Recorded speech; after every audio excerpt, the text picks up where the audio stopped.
Sunday ஆனாலே ஒரு 9, 10 மணிக்காட்ட தான் எந்திரிச்சு, அப்படியே மெல்ல ஸ்க்ரீனை விளக்குனா, அடடா! சூரிய ஒளி எப்படி வருது பார்த்தீங்களா? ஸோ ஒய்ஃப் ஊருக்கு போயிட்டாங்க. அதனால் நாமளே பெட்ஷீட்லாம் எடுத்து மடித்து வச்சுருவானு. மடித்து வச்சதுக்கப்புறம் பார்த்தீங்கன்னா, பெட்டெல்லாம் சுத்தம் பண்ணி வச்சுட்டு, அப்படின்னு வேறு உழுவுற இருந்தான். அதனால் அவனுக்கு எடுத்து தலைவாணி வச்சுட்டு வந்துட்டேன். பிரண்ட ஒட்டி விழுந்துட்டான். அதனால் வந்து உழுவக்கூடாதுன்னு சொல்லி தலைவாணி 2 தலைவாணி எடுத்து வச்சுட்டோம். எடுத்து வச்சுட்டு அப்படியே வெளியே வந்தேன். ஸோ நல்லாவே கண்ணை கூசுகிற மாதிரி வெளிச்சம். ஏன்னா மணி கிட்டத்தட்ட 8:30 to 9 ஆயிடுச்சு. அப்புறம் வெளியே வந்தோடனே பயங்கர டயர்டாக. அதனால் என்ன பண்ணாங்கன்னா, மூலிகை முறுப்புன்னு சொல்லுவாங்க. ரொம்ப உடம்பு அப்படியே வளைச்சி தான் ஒரு ஃப்ரெஷ்ஷாக இருக்குது.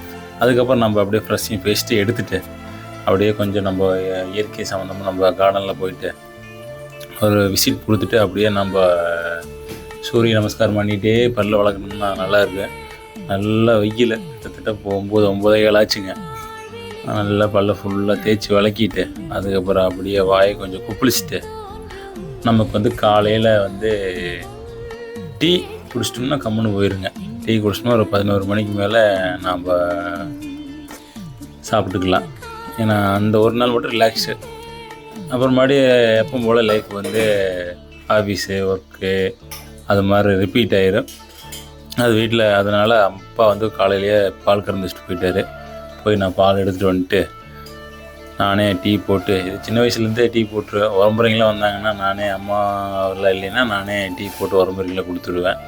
இப்போது அதனால் ஒய்ஃப் ஊருக்கு போனோம்னாலும் ஒன்றும் பிரச்சனையே இல்லை. நானே டீ போட்டு குடிச்சிக்குவேன். ஸ்நாக்ஸ் டப்பா இருந்துச்சு. ஸோ ஸ்நாக்ஸை எடுத்துகிட்டு அப்படியே பிஸ்கெட்டு முறுக்கெல்லாம் எடுத்துகிட்டு வெளியே ஊஞ்சல் இருக்குது. 1 டம்ளர் ஊற்றினா பிஸ்கெட்டில் தொட்டு சாப்பிட்டோம்னா நம்ம என்ன ஆகுங்கன்னா சீக்கிரம் வந்து காஃபி முடிஞ்சிடும். அதனால் விவரமாக வந்து 2 டம்ளர் வச்சுக்கிட்டேன். இந்த ஊஞ்சல் அப்பா தான் வாங்கிட்டு வந்தாங்க. ஈரோட்டிலேருந்து வாங்கிட்டு வந்தாங்க. ஒரு 1500 வாங்கிட்டு வந்தார். நல்லாயிருக்கும். பையன் வந்து கொந்துக்குவான். நான் கொந்திருந்தாலும் பையன் வந்து அப்பா எந்திரிப்பா நான் போகிறோன்னு சொல்லி கொந்துக்குவான். அவன் இல்லாத டைம் தூங்கிட்டு இருக்க டைம் சூப்பராக இருக்கும். நல்லாயிருக்கும். மதியம் ரிலாக்ஸேஷனு. நைட்டுக்கு வந்து ஃபோன் யூஸ் பண்ணுறதுக்கு ஜாலியாக இருக்கும். அப்படியே காஃபி விட்டு சாப்பிட்டு அதுக்கப்புறம் காஃபி நல்லா குடிச்சு முடிச்சுட்டு அப்படியே நம்ம ரொட்டீன் ஒர்க்கு நான் சண்டே தானுங்க டிவி பார்த்துட்டு அப்படியே கட்டுத்தள்ளி வச்சு ஒர்க் வந்து நேரத்தை பார்த்துட்டு ஸோ சண்டே முடிஞ்சிடும். அப்புறம் மண்டே வந்து ரிப்பீட் ஒர்க்கு ஃபுல்லாக ஒரு வாரம் ஃபுல்லாக வந்துகிட்டே இருக்கும். யாரில் இது மாதிரி சண்டே ரிலாக்ஸ் பண்ணுவீங்க, இல்லை யாரெல்லாம் சண்டே ரிலாக்ஸே பண்ண முடியாது என்னால் அப்படிங்கிறத மறக்காமல் கமெண்ட் பண்ணுங்கள். அடுத்த வீடியோ சந்திப்போம். பாய்.